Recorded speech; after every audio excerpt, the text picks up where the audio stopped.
Why is it so important? I mean, that's really the basic of human, right? When I just got the question, what makes us human? I think the way we just connect to each other and share the sources where we're expanding from is what makes us really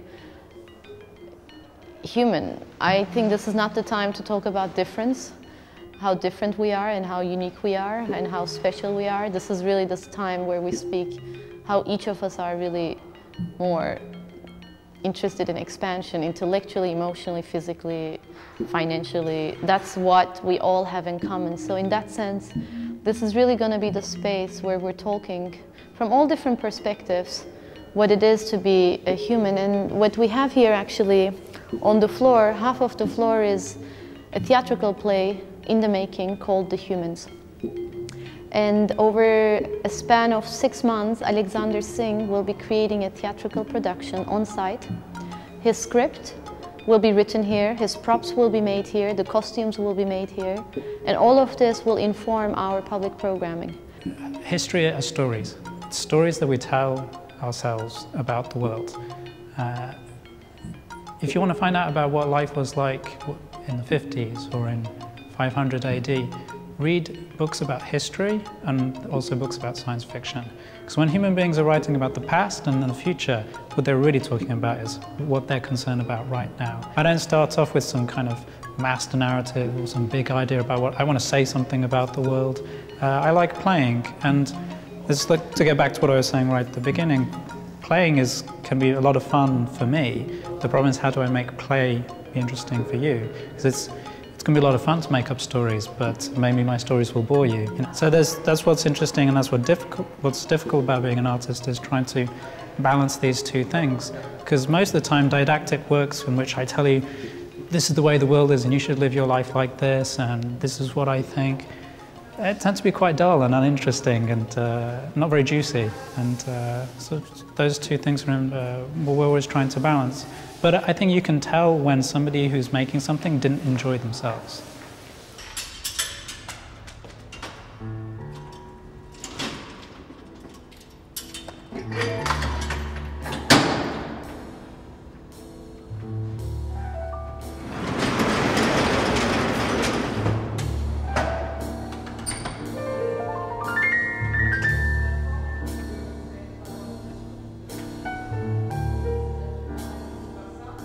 So every month we host these very informal conversations between a very, like a high-level expert, an astrophysicist and a novice. That's going to take place in this area, where we talk about the origins of the universe, where we talk about cosmology, cosmogony, pictorial satire, literary satire, the voice, the importance of the voice, the chorus, which is something that happens in society all the time because we're all singing at the same time together.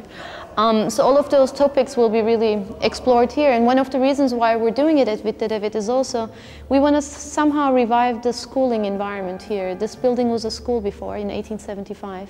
It was a girls' school, then it became a technical school in the 70s, so we still get people actually, former alumni, coming here thinking it's a school. Our goal is also to take it out from the building once its time is over and take it to the south side of Rotterdam, maybe take it to France. So it's going to be actually saying something about who we are after it fulfills its promise here. Witte is obviously a very international, prestigious institution, so we still have to speak to a contemporary art industry. Like in every industry, there's the banking industry, retail industry, and there's the industry of the contemporary art world. That's something that people keep missing, that we're also speaking to each other in this industry. So first and foremost, we keep that intact, and we're still keeping that dialogue internationally, because when this place was founded, it was really to put an international face to Rotterdam and create a mark in that regard 22 years ago, which it has done it very successfully.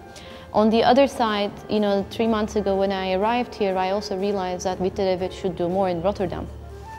It's been doing things in Rotterdam, in this building, but it should be doing also more with its Rotterdam audiences. So in that sense, we've embarked already on a number of collaborations, as I mentioned before. So the debate club, a sound collective, the artist book initiative, the university, the postdoctoral program at different universities. We're talking to do collaboration. So it is really important for us to see this place as a hub for ideas, not only for art, but art and ideas.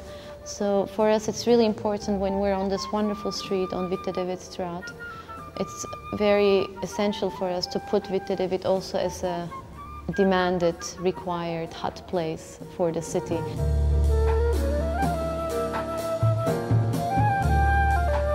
It is a very important thing to be an artist right now, to start all kinds of conversations, because we're so stuck in all kinds of directions when it comes to politics. It has become so much about the black and whiteness, and the artist's voice is so needed and needs to be embraced. I've always said it, you know, why is a banker or a corporate lawyer more important than an artist is? We should be all equally respecting each other's opinion. I think the artist has become the new other in Netherlands. It's being treated like the other. Not only the artists, but also the scientists, also the humanities, you know, experts at universities. I think what's happening in politics is very dangerous in that regard. So if we have to reinvent the European civilization again, the Western civilization, this could be only our very small contribution from our base to look at the basics and help the redefinition. So in that sense, the artist is really a key thinker to me. I treat an artist as an independent thinker, no ideology is necessarily attached, and a very important conversation generator.